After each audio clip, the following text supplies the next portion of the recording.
Bom dia, amigos, internautas do Instagram do Centro Espírito Nosso Lar.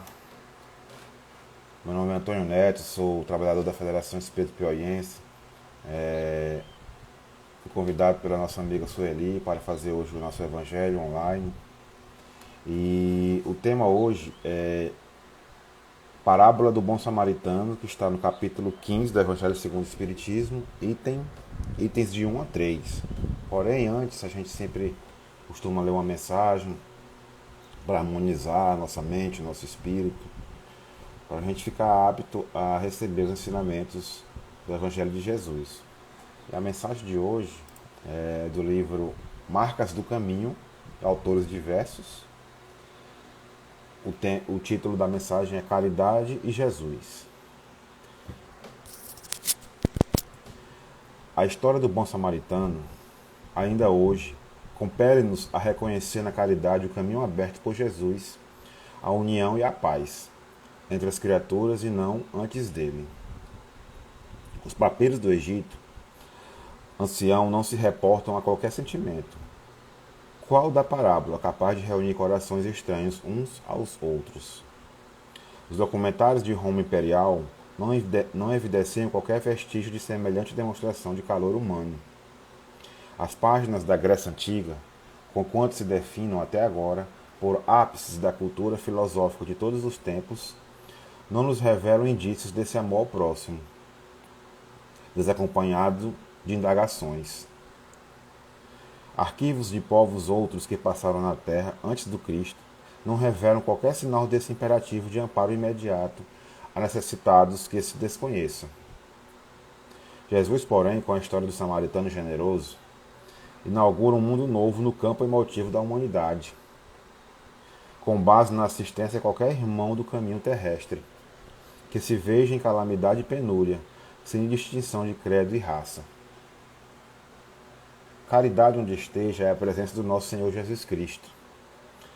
Sempre que te detenhas a contemplar um hospital ou um lar consagrado aos desprotegidos, uma instituição de auxílio social ou de socorro fraterno, eleva o pensamento à bondade divina em sinal de louvor e colabora, quanto puderes, em benefício dos outros.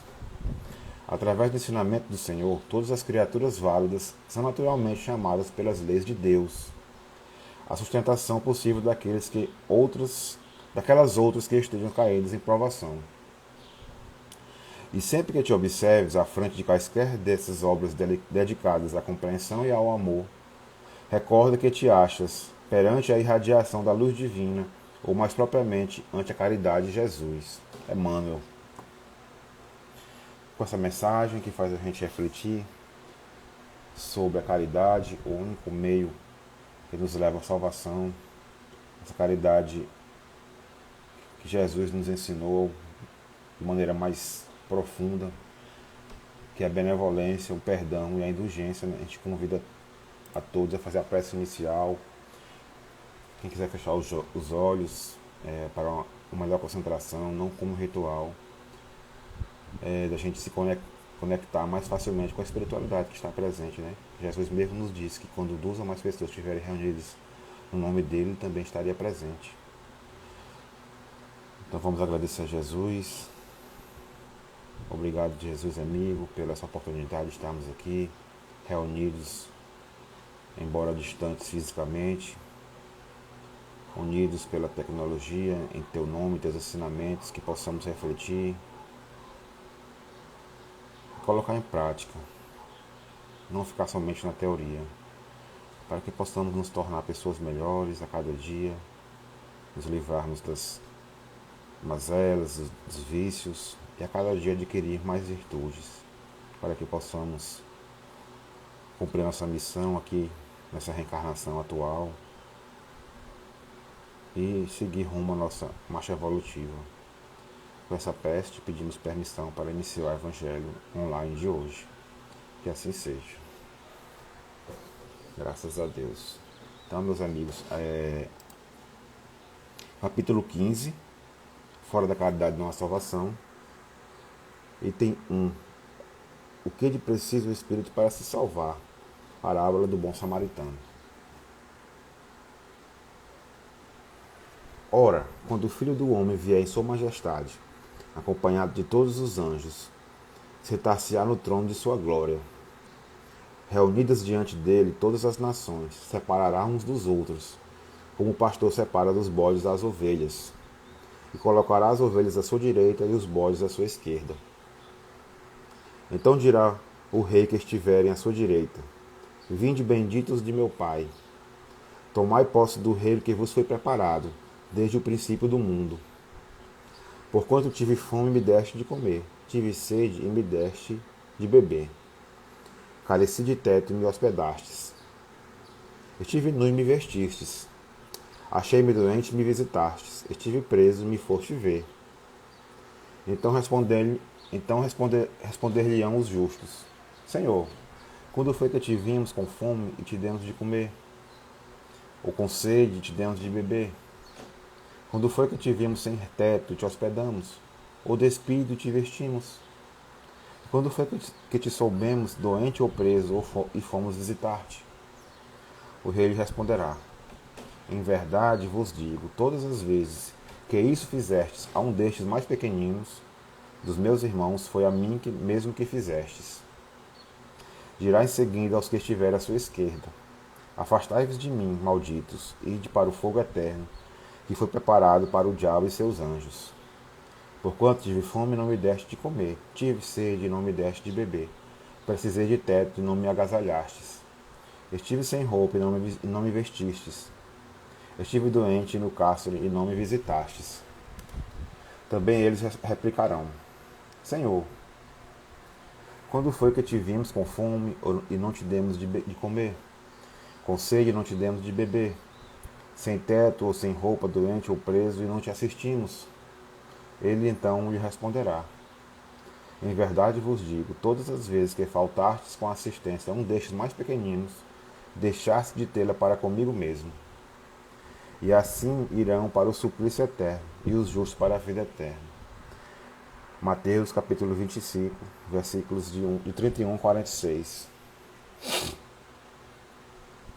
Então, levantando-se, disse-lhe um doutor da lei para o tentar: Mestre, que é preciso para possuir a vida eterna? Respondeu-lhe Jesus: Que é que está escrito na lei? Que é que lês nela? Ele respondeu: Amarás o Senhor teu Deus de todo o coração, de toda a tua alma, com todas as tuas forças, e de todo o teu espírito, e teu próximo como a ti mesmo. Disse-lhe Jesus: Respondeste muito bem, faze isso e viverás. Mas o homem, querendo parecer que era um justo, disse a Jesus: Quem é meu próximo? Jesus, tomando a palavra, lhe diz: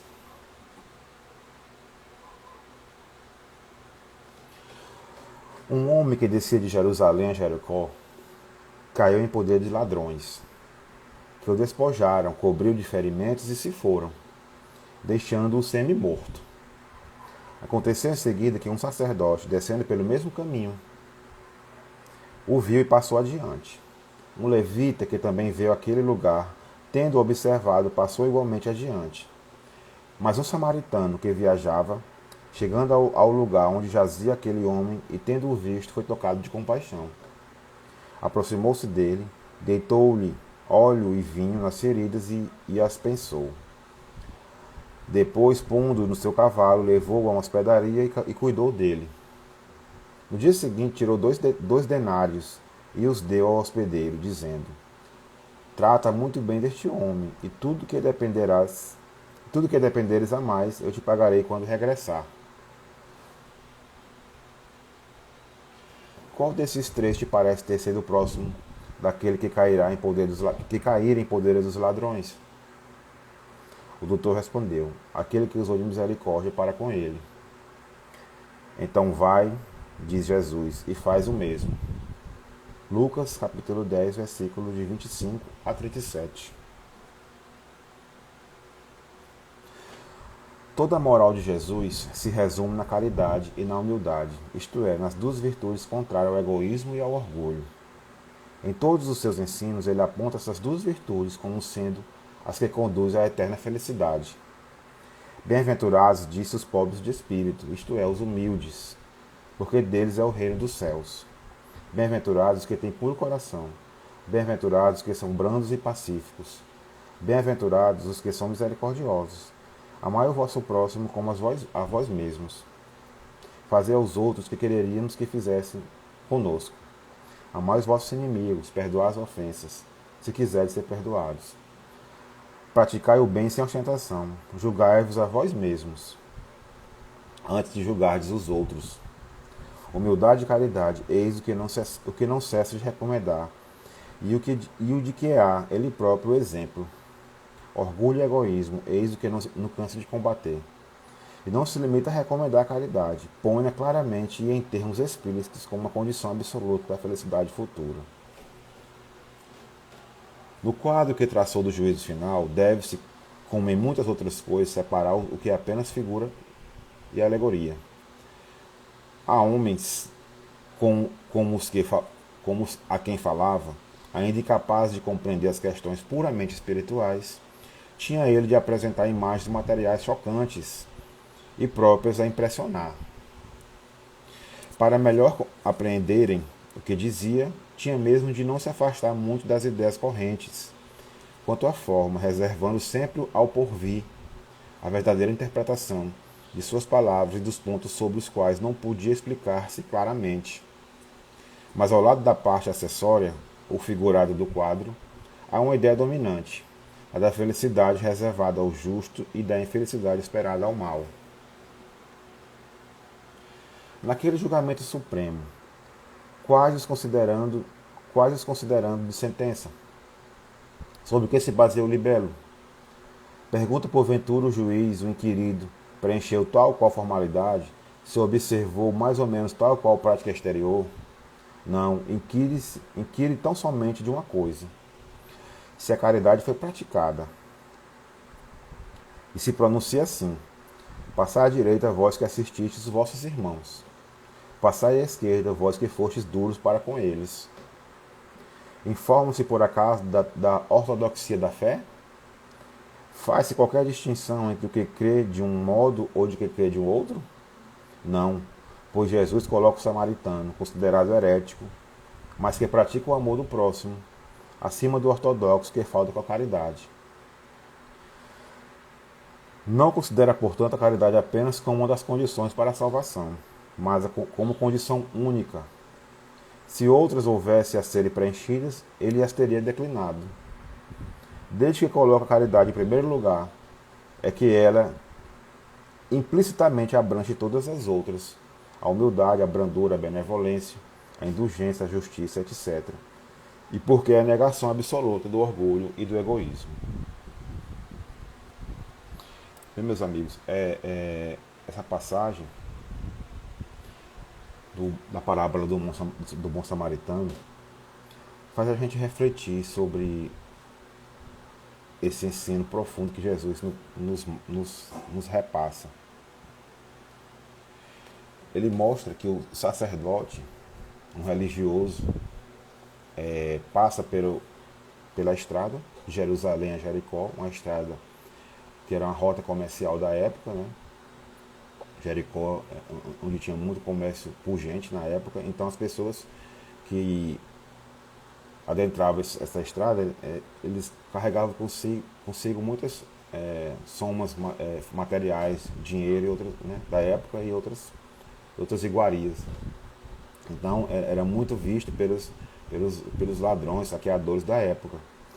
E primeiro passa o sacerdote, né, que era um religioso, mas não sentiu compaixão, não sentiu a dor do próximo. Olhou e seguiu o caminho. Depois passou um levita, né, dos padres das religiões, que tratava dos interesses da coletividade, dos interesses dogmáticos e dos cultos de suas igrejas, mas não sentiram compaixão pelo semelhante, pelo próximo. Mas o samaritano, que era visto como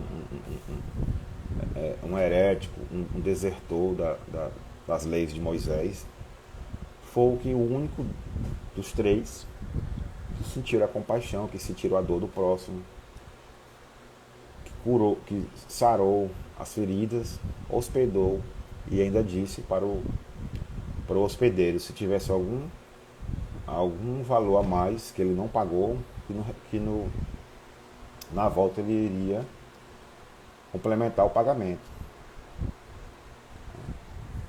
Os samaritanos da época, eles eram os habitantes de Samaria, que após a separação das tribos de Israel se tornou a capital dos reinos dissidentes. Então eles eram dissidentes já no judaísmo, né? Mas mesmo assim foi o único que teve compaixão do doente. Ou seja, não importa a religião, não importa a tribo ou a raça, o que a gente mas o que a gente sente, né? Essa caridade que Jesus nos ensinou, mas no sentido mais profundo. Na questão 886 do Livro dos Espíritos, Kardec pergunta aos espíritos da codificação: qual é o verdadeiro sentido da caridade como entendia Jesus? E eles responderam: benevolência para com todos, indulgência para com as imperfeições dos outros, perdão das ofensas. E o Kardec comenta: o amor e a caridade são um complemento da lei de justiça, pois amar o próximo é fazer-lhe todo o bem que nos seja possível e que desejaríamos que nos fosse feito. Tal o sentido dessas palavras de Jesus: amai-vos uns aos outros como irmãos. A caridade, segundo Jesus, não se restringe à esmola. Abrange todas as relações em que nos achamos com nossos semelhantes, sejam eles nossos inferiores, nossos iguais ou nossos superiores. E é importante a gente destacar quando ele fala benevolência para com todos. Não é ser benevolente apenas com as pessoas que nos são caras, nós nos temos como amigos, nossos familiares, nosso ciclo de amizade, mas também benevolente para as pessoas que nos têm como inimigo. Né? O próprio Divaldo nos fala em uma de suas palestras que o importante é a gente não ser inimigo de ninguém, mas por algum motivo nós vamos ter pessoas que nos têm como inimigo. E nós temos esse dever contido na caridade que Jesus nos ensinou de sermos benevolentes com todos, com os amigos e com os inimigos. E quem sabe que do inimizade se faça no futuro uma grande amizade. Né? Indulgentes para com as imperfeições alheias, porque nós também somos cheios de imperfeições e necessitamos dessa mesma indulgência. E o terceiro aspecto é que nós temos o dever de perdoar as ofensas, porque em algum momento a gente ofende e a gente necessita do perdão. Essas relações sociais entre os semelhantes que a gente vai evoluir em conjunto, não isolado, não insulado. A lei de sociedade é uma das leis morais, das 10 leis morais que Jesus nos ensinou. Ou seja, a gente vai evoluir coletivamente nessas relações, ainda caracterizada pelas imperfeições que nós estamos mais próximos do ponto de partida do que do ponto de chegada, que é a evolução, que é a perfeição relativa, né? Que Kardec nos ensina lá nas escalas dos espíritos, né? E ele continua aqui comentando essa resposta dos espíritos. Ela nos prescreve a indulgência, porque da indulgência precisamos nós mesmos, e nos proíbe que humilhemos os desafortunados, contrariamente ao que se costuma fazer. Apresente-se uma pessoa rica e todas as atenções e deferências lhe são dispensadas. Se for pobre, toda gente como quem entende que não precisa preocupar-se com ela. No entanto, quanto mais lastimosa seja a sua posição, tanto maior cuidado devemos pôr em lhe não aumentarmos o infortúnio pela humilhação. O homem verdadeiramente bom procura levar aos seus próprios olhos aquele que lhe é inferior, diminuindo a distância que o separa. É muito atual esse comentário de Kardec. Até hoje, no século XXI, a gente se depara com essas situações.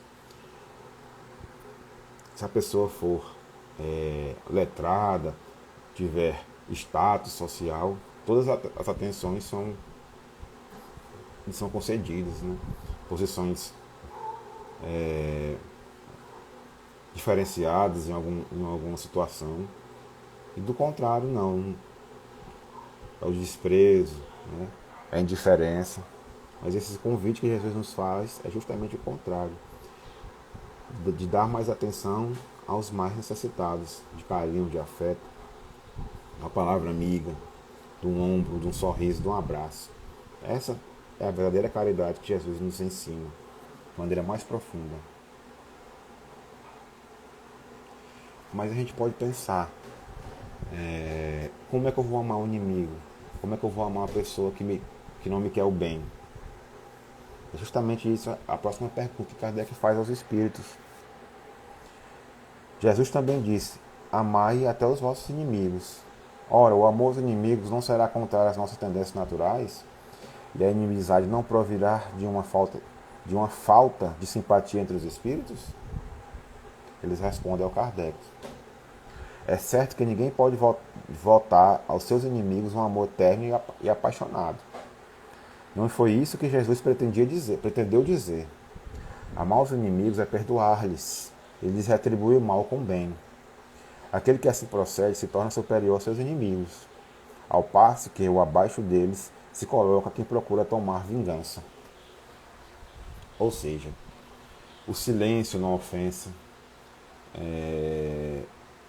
uma prece em favor das pessoas que não gostam da gente, colocar nas nossas vibrações positivas, emanar energias boas.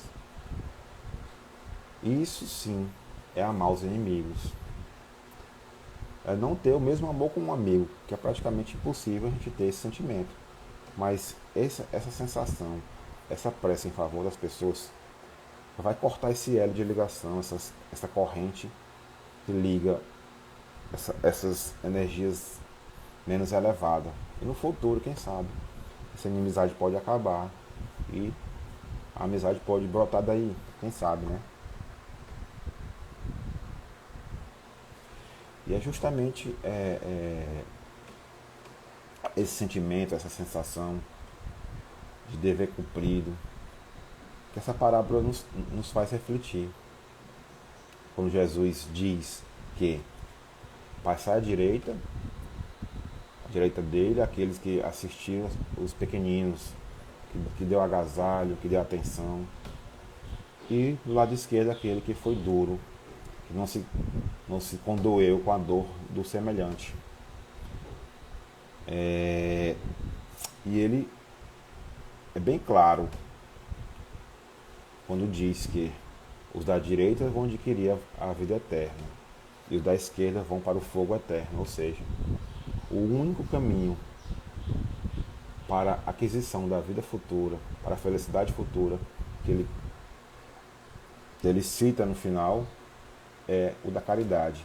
Se houvesse outro meio da salvação, outro meio da felicidade, Jesus citaria.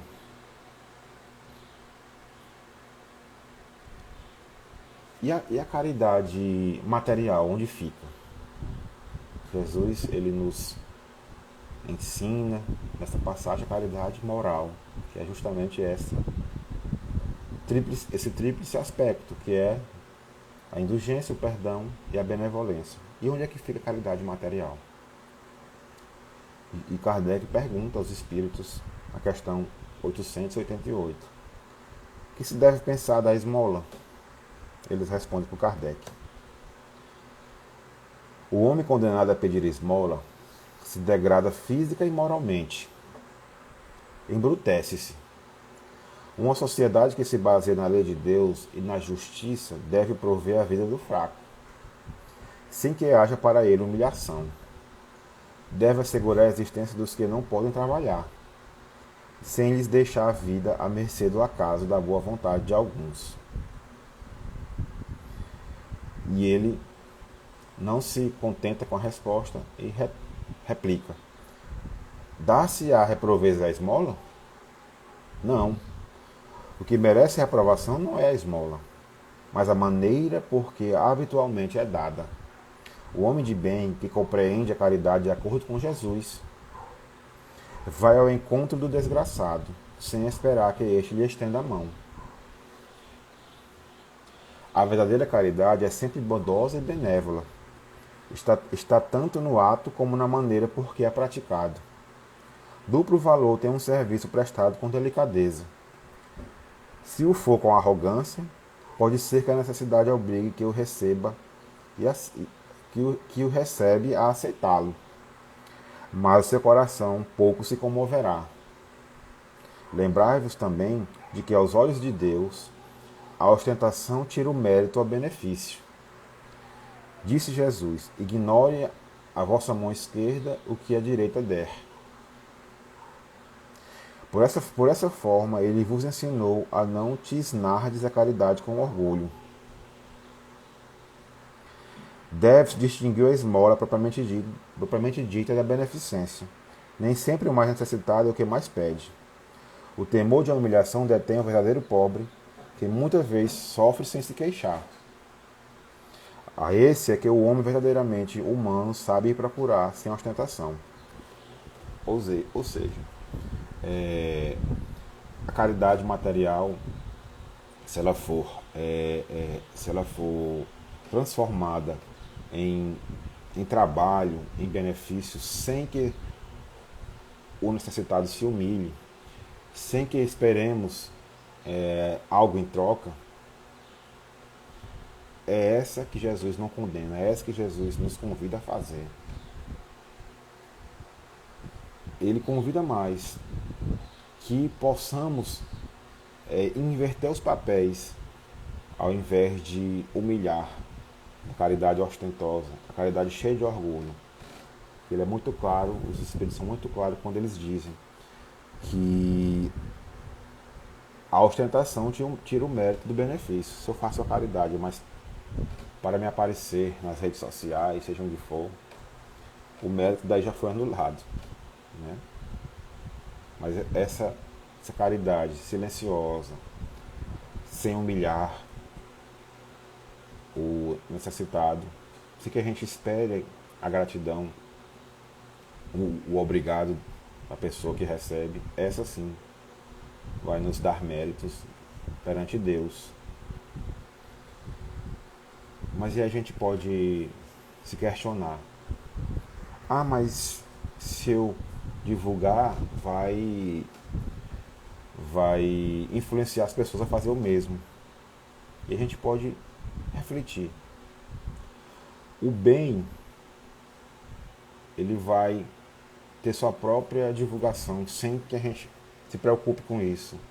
A propaganda boca a boca é a mais efetiva, né? Então, esse bem ele vai se espargir, ele vai se espalhar, sem que a gente precise se preocupar com isso. De alguma forma vai chegar e as pessoas vão saber e vão tentar fazer o mesmo, porque o bem ele contagia.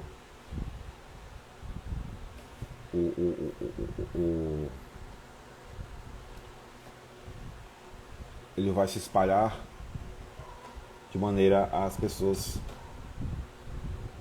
sempre vão multiplicando essa virtude, sem que a gente se preocupe com isso. A gente faça a nossa parte silenciosamente, de coração, e sem esperar nada em troca, sem esperar gratidão, sem esperar o muito obrigado, porque muitas das vezes a gente faz um bem, uma caridade, mas se a pessoa não agradecer, a gente já fica melindroso. Não, fazer o bem sem esperar algo em troca.